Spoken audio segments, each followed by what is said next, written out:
Mesdames et messieurs, bienvenue dans ce journal du 16 novembre 2016. C'est l'heure de faire le point sur les actualités de chez nous. Séance de travail à la primature, objectif présenter le cabinet d'Alberg, un cabinet d'appui qui va aider le gouvernement à identifier les différents projets de l'administration guinéenne.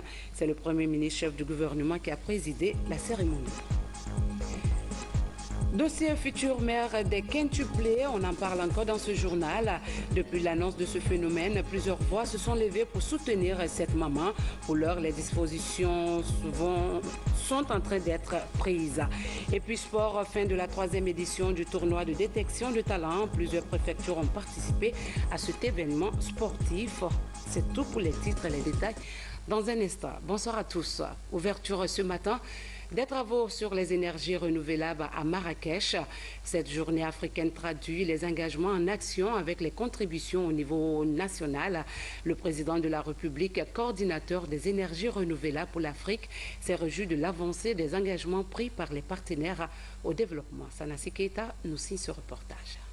D'une même voix, celle justement de donner de l'électricité aux millions d'Africains qui continuent de végéter dans l'obscurité.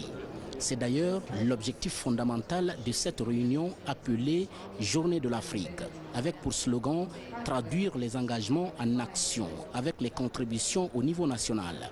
Le président de la République, coordinateur des énergies renouvelables pour l'Afrique, souligne. Vous savez que l'énergie, c'est extrêmement important pour l'Afrique. Sur 1 milliard d'habitants, en Afrique, il y a 700 millions qui n'ont pas accès à l'énergie. Et c'est pourquoi nous nous sommes battus lors du COP21 pour que les grandes puissances s'engagent de 2016 à 2020 à fournir à l'Afrique 10 gigawatts. Nous sommes très heureux que nos partenaires européens se soient engagés à eux seuls à fournir 5 mégawatts. Nous avons eu donc plusieurs discussions à Conakry, à Bruxelles, à New York. Et cela se passe très bien puisque cette fois, l'engagement de l'Europe est concret, puisqu'ils sont déjà prêts à financer cette année un certain nombre de projets et l'année prochaine une quarantaine. Donc c'est ce qui fait que nous avons cette réunion aujourd'hui. Malheureusement, pour des raisons indépendantes de leur volonté, le président Idriss Déby n'est pas là, ni Mme Zouma, mais ça ne nous empêche pas d'avoir une décision générale. Bien sûr, toutes les décisions seront prises lors du sommet de l'Union africaine à Addis Abeba. Les présidents de la COP22 et de la BAD, Banque africaine de développement, rassurent. Je voudrais également saluer le leadership du professeur Alpha Condé sur un sujet combien important, déterminant pour le continent africain. La question de l'énergie est une question centrale pour le développement de l'Afrique. Un Africain sur deux, comme ça a été dit par le professeur Alpha Condé, dans le monde qui n'a pas d'électricité se trouve en Afrique. Les coûts les plus élevés se trouvent également en Afrique. Et donc, compte tenu de perspectives et du potentiel et de la demande, je crois qu'il est fondamental que cette question soit traitée dans toutes ses facettes. L'Afrique va s'électrifier. Et l'Afrique va s'électrifier et doit s'électrifier au moindre coût. L'Afrique doit privilégier les énergies renouvelables. Et ces choix qui sont des choix structurants, indispensables pour accélérer le développement de l'Afrique, doivent se faire dans le cadre de mécanismes de financement et de facilitation qui soient clairs. Je salue le rôle que joue la Banque africaine de développement pour stimuler cet investissement dans les énergies renouvelables. Et nous ne faisons aucun doute sur le fait que 2017 devra être l'année de changement et l'année d'impulsion. Donc merci encore une fois et merci au leadership du président Alpha Condé, de tous les dirigeants qui veulent effectivement accélérer la mise en œuvre des processus de transformation dans une direction de développement durable en Afrique. Merci. Nous faisons notre part à la BAD. La BAD s'est engagée à investir 12 milliards de dollars dans les prochaines 5 années dans le soutien de l'accélération de la fourniture d'électricité à l'Afrique et pour mobiliser entre 45 et 50 milliards de dollars du secteur privé. La banque va travailler avec l'Union africaine et d'autres partenaires afin d'accélérer l'Afrique que nous voulons et l'Afrique que nous désirons, pour que l'Afrique ne soit plus dans le noir, pour que l'accès universel à l'électricité d'ici 10 ans. Nous allons faire en sorte que tous les engagements pris par nos partenaires soient respectés, martèle le coordinateur des énergies renouvelables pour l'Afrique. C'est qu'en une année, après le COP 21, l'initiative africaine pour l'énergie renouvelable, beaucoup de gens ne croyaient pas. Aujourd'hui, c'est concrétisé parce que nous avons mis en place une structure de gouvernance lors du sommet de Kigali. Et l'Afrique parle d'une seule voix, ce qui a permis à nos partenaires de s'engager avec nous. Je vais parler de l'Union européenne, dont je salue la présence du commissaire. Je pense que donc nous allons faire en sorte que tous les engagements pris par nos partenaires puissent être appliqués. Nous avons non seulement l'Union européenne, mais nous avons la Chine, l'Inde et l'Arabie saoudite aussi, qui vont nous accompagner afin que l'Afrique sorte de l'austérité. Donc nous sommes très contents de tous les progrès qui ont été accomplis depuis le COP21, que ce soit à Bruxelles, à Conakry ou à New York. Et nous espérons que beaucoup de projets seront financés très rapidement. La présidente de la COP 21, elle, veut très rapidement accélérer le processus de décaissement des fonds en vue de les injecter dans la réalisation de projets électriques identifiés. Merci de me donner la parole pour quelques instants. D'abord pour vous féliciter Alpha Condé pour son leadership sur l'initiative africaine pour les renouvelables. Monsieur le ministre et chers collègues d'Égypte, je suis très heureuse de vous revoir à nouveau, monsieur le commissaire. Très important que vous soyez là parce que vous savez qu'il y a une très forte attente à l'égard de la Commission européenne, qu'un partenariat doit être signé entre l'Afrique et la Commission européenne. Je souhaite que les travaux pendant cette COP22 puissent se poursuivre pour qu'effectivement les choses soient conclusives et que nous ne repartions pas de Marrakech sans avoir à la fois la liste des projets que le président Alpha Condé désigna le responsable de la Banque africaine de développement ont l'intention de mettre sur la table, et que nous repartions aussi de Marrakech avec un engagement clair de la Commission européenne, comme le président Juncker s'y était engagé à mon égard, à l'égard de la présidente de la COP 21, à savoir la simplification des procédures, la clarté des procédures, les montants financiers en jeu que la Commission européenne peut apporter en tant que subvention. Je suis très heureuse en tant que présidente de la COP 21 et ministre de l'énergie, de l'environnement et de la mer à avoir apporté sur le budget de mon ministère pour avoir tenu parole les moyens de fonctionnement de l'unité indépendante qui peut désormais commencer à travailler. Voilà, j'aime bien que quand les choses soient dites, elles soient faites. C'est ma façon de travailler et je sais que c'est également la vôtre. Il faut un moment, quand on dit les choses, passer à l'action. Donc je souhaite vraiment que ça soit clarifié. Je crois que le président Juncker n'est pas là, mais je suis prête à l'appeler pour lui dire qu'il faut vraiment maintenant qu'il donne les instructions pour que ce soit fait et que les choses soient bien claires, bien mises sur la table. Je suis allée plusieurs fois à Bruxelles pour régler les choses. Les équipes sont venues me voir à ce ministère. On a passé des heures de travail sur ce sujet. Donc maintenant, il faut délivrer. Il faut que les choses soient mises en place.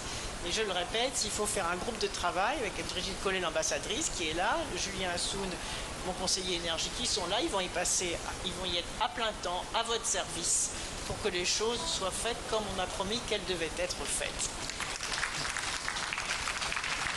Pour les engagements respectés par les partenaires dans le cadre du financement des énergies renouvelables pour l'Afrique, professeur Alpha Condé indique. Nous sommes très heureux que cette fois, en frictionnant l'énergie renouvelable, les engagements soient très concrets. Parce que très souvent, nous sommes habitués à des promesses, mais qui restent des promesses. Donc nous sommes très heureux des engagements de l'Union européenne, de la France, de l'Allemagne, de la Suède, Et nous sommes convaincus, que chacun de nous est convaincu qu'aujourd'hui que l'Afrique sera l'avenir du monde, comme nous le disons souvent. Mais cela n'est pas possible si nous ne maîtrisons pas l'énergie renouvelable. Donc je remercie tous les partenaires qui se sont fermement engagés. Et nous allons faire en sorte que les premiers projets soient rapidement financés pour que tout le monde voit que réellement cette fois l'engagement est très concret et secondaire comme tu as demandé. Et aussi nous insistons sur le fait que, comme a dit le président de la BAD, nous voulons de l'énergie mixte parce que l'énergie renouvelable c'est très bien, nous félicitons nos partenaires de nous accompagner, mais nous avons besoin d'électrifier l'Afrique rapidement, c'est pourquoi nous allons utiliser l'énergie mixte. Au fur et à mesure que les énergies renouvelables vont se développer progressivement, nous finirons par les énergies renouvelables. Mais pour le moment, nous sommes contraints de faire les deux pour aller très vite.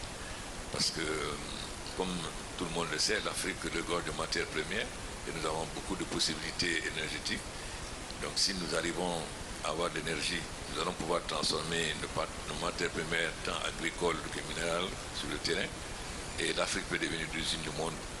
Et nous n'assisterons plus au triste spectacle de voir des jeunes Africains mourir dans les eaux de la Méditerranée.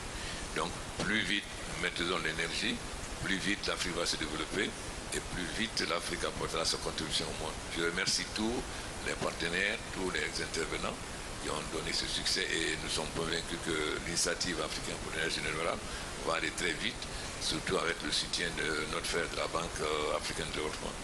Et nous clôturons donc cette séance. Merci.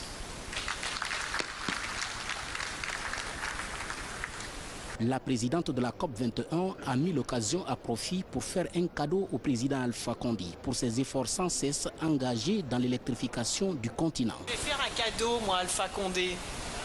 Tiens, c'est le trophée. C'est le trophée de la planète. Si on le sort, voilà, c'est le petit smiley.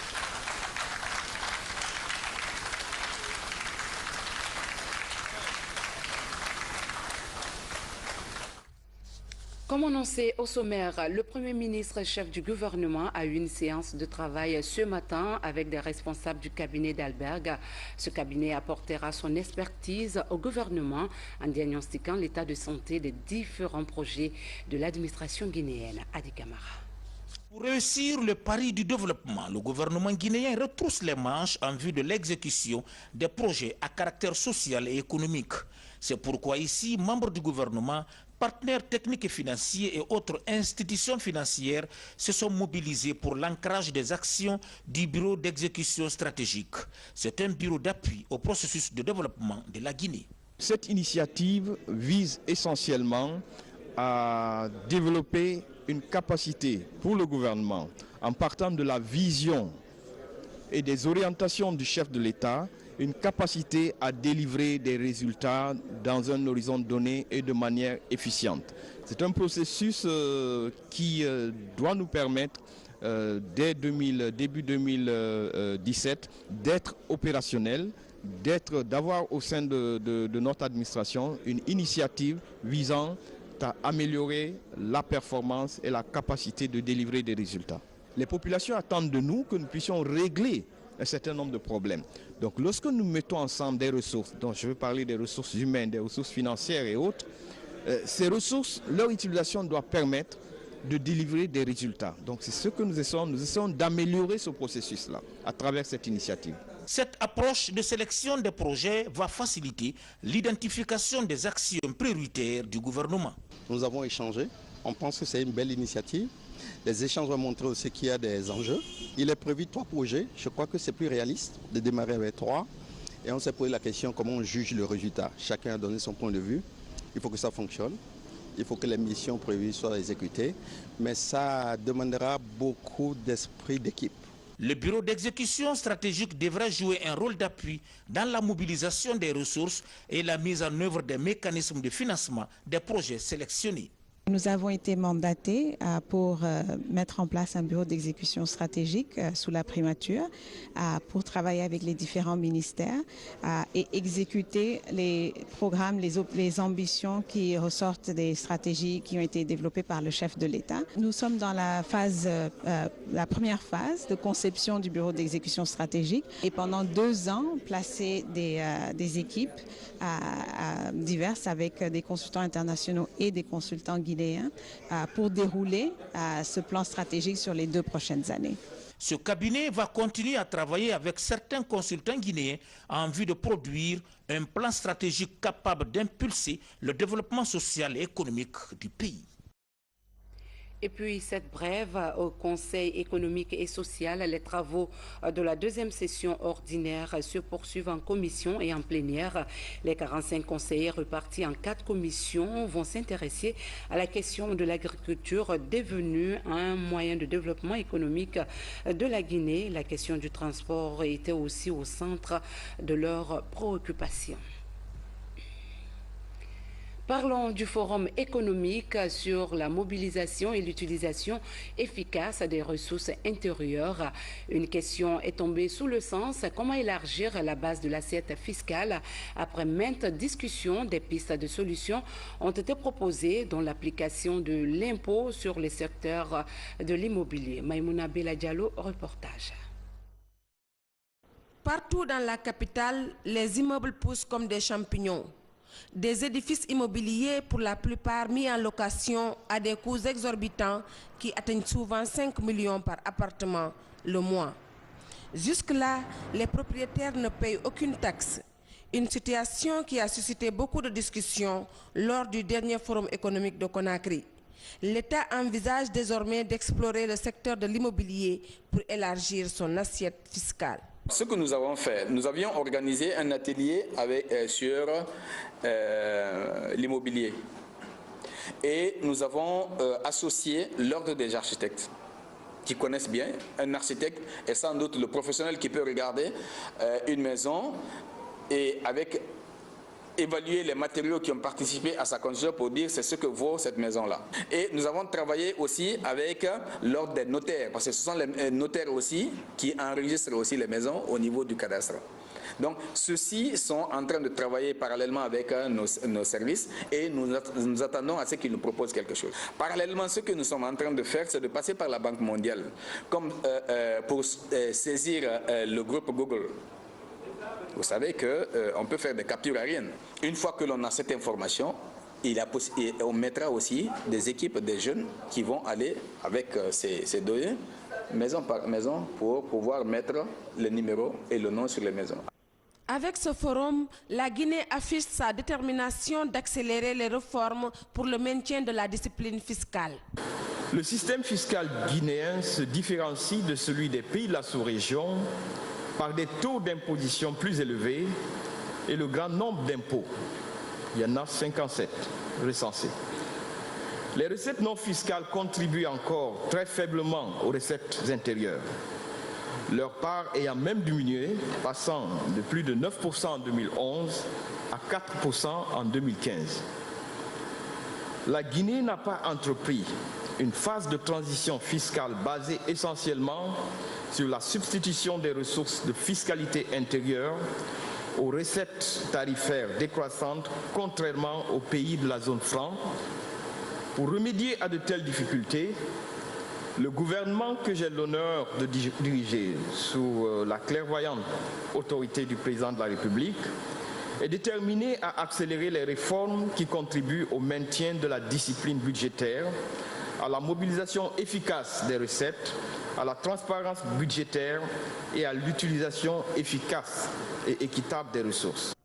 Le forum économique sur la mobilisation et l'utilisation efficace des ressources intérieures a duré 3 jours. L'on s'attend désormais à une amélioration dans la gestion des ressources intérieures de notre pays. Autre sujet, présentation à Conakry du rapport de révision de l'étude diagnostique d'intégration du commerce 2003. Le gouvernement et ses partenaires s'emploient pour la relance du secteur commercial à travers la valorisation des produits agricoles. Falilou Diallo pour les détails. Des filières comme la mangue, l'anacarde et le café cacao connaissent un regain de vitalité depuis un certain temps.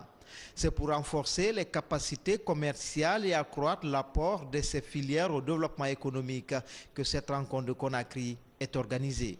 On sent qu'il y a une volonté de la Guinée, ça s'entend la société et les dirigeants, d'utiliser ce que considère la base des mines et l'agriculture pour créer la croissance, mais une croissance partagée.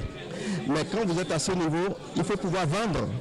Il faut vendre à l'intérieur, ce n'est pas seulement Conakry.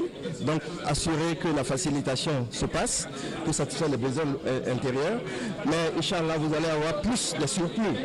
Les surplus, il faut les exporter. Cette étude vise à vous aider à identifier tous les éléments de blocage qui peuvent éventuellement réduire les chances pour vous d'exporter.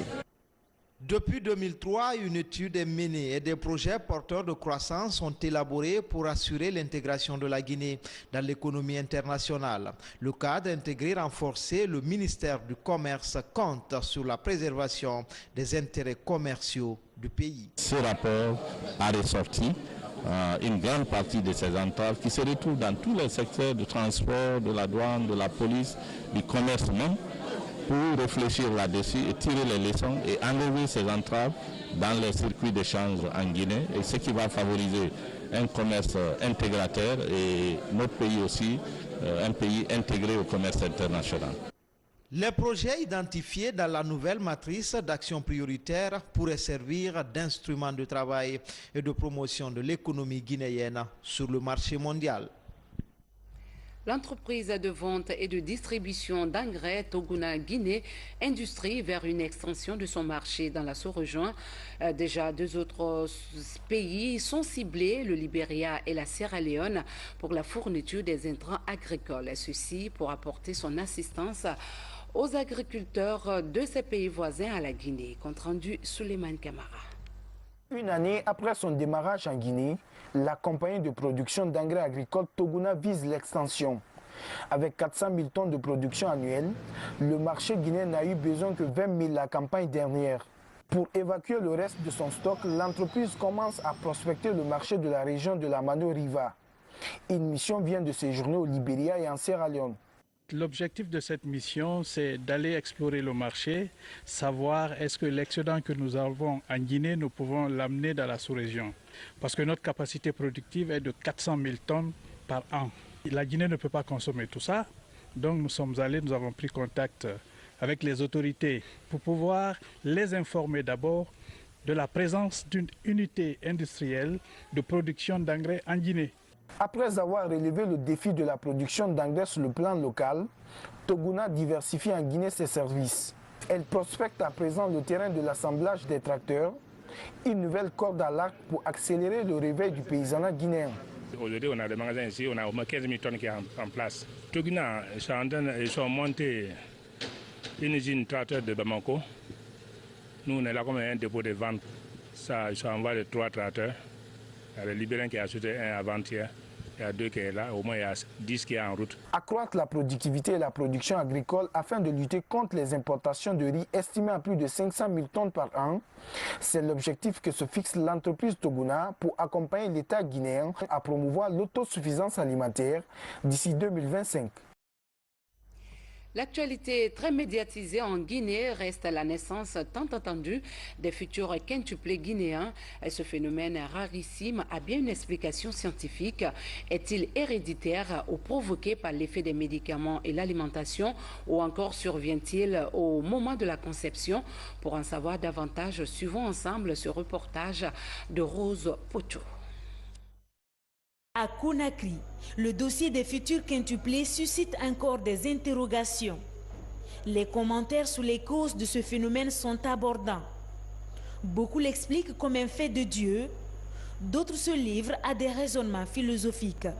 Pour moi, c'est un don de Dieu, un fait de Dieu, parce que imaginez biologiquement quelque chose qui se passe à l'intérieur du ventre et qu'on détecte ça, alors là, on ne peut que donner à Dieu.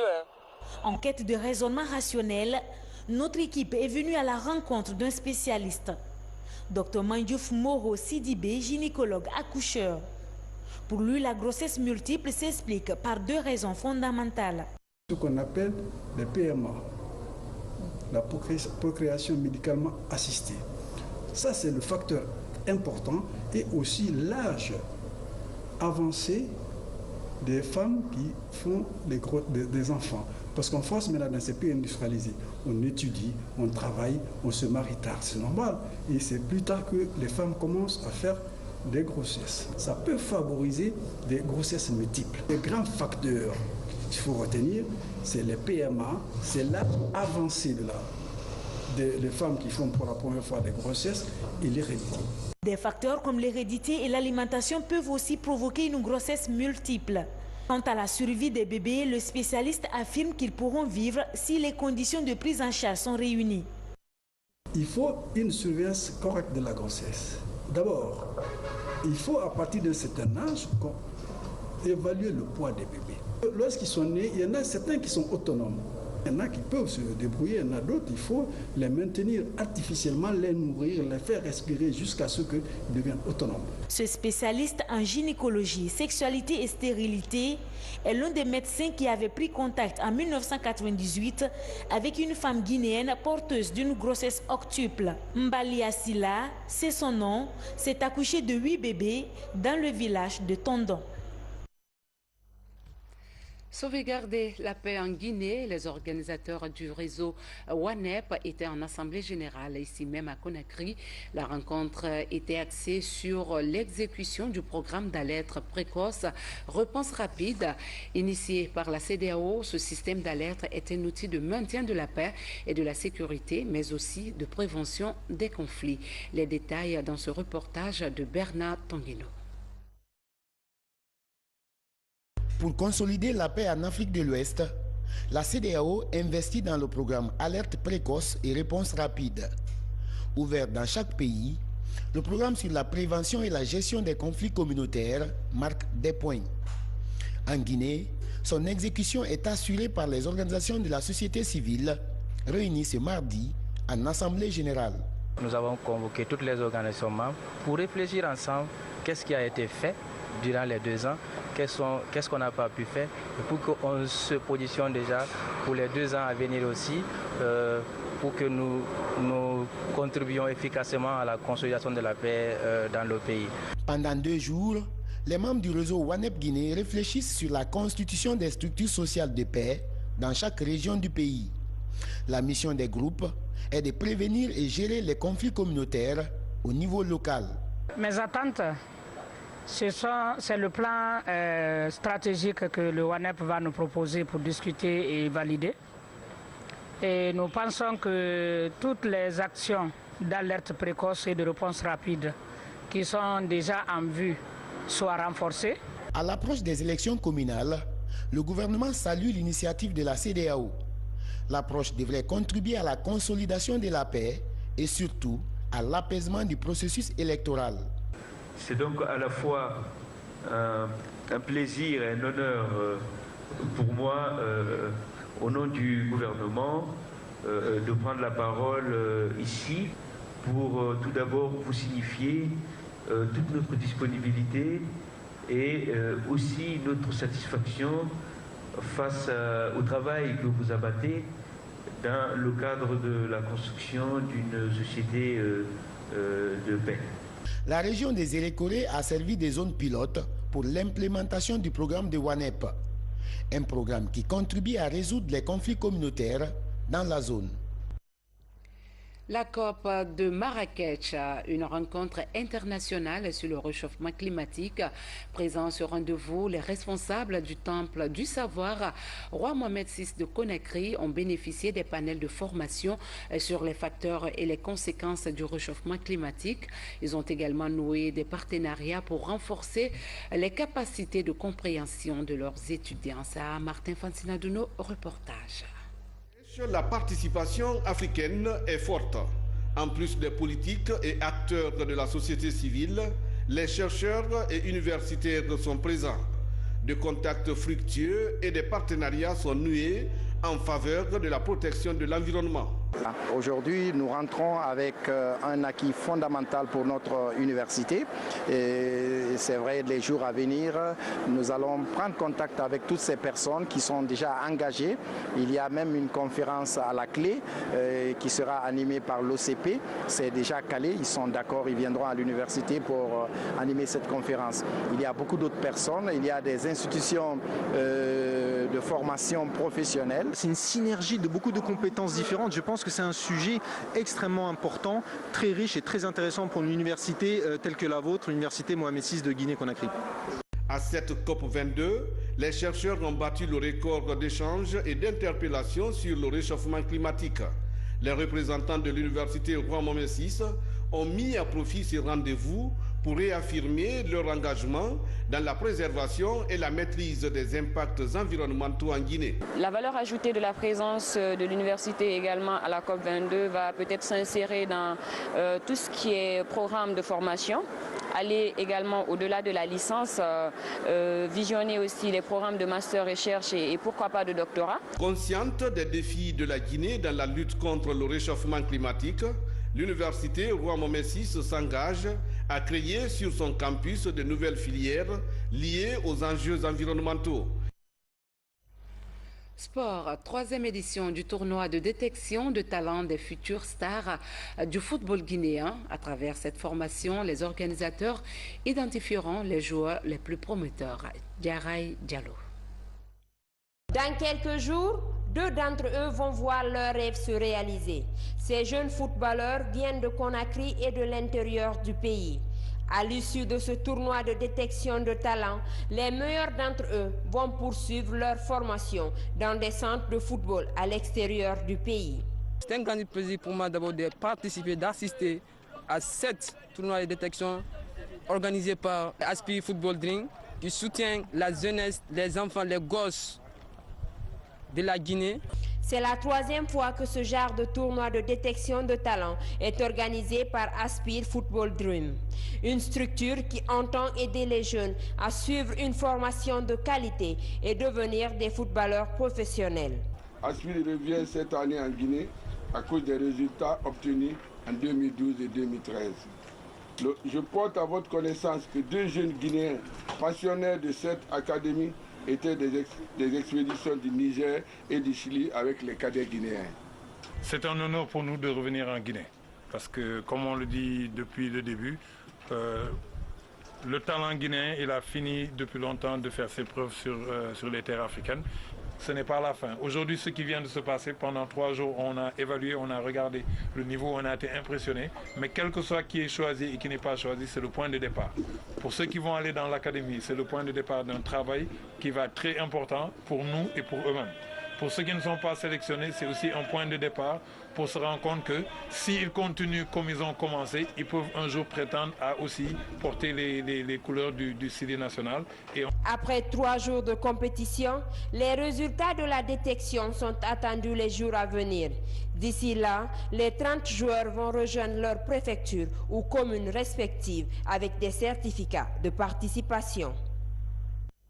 Voilà, nous sommes au terme de cette édition. Merci d'avoir été des nôtres et passé de bons moments en compagnie des programmes de la chaîne qui a pour mission de vous servir. Bonsoir à tous.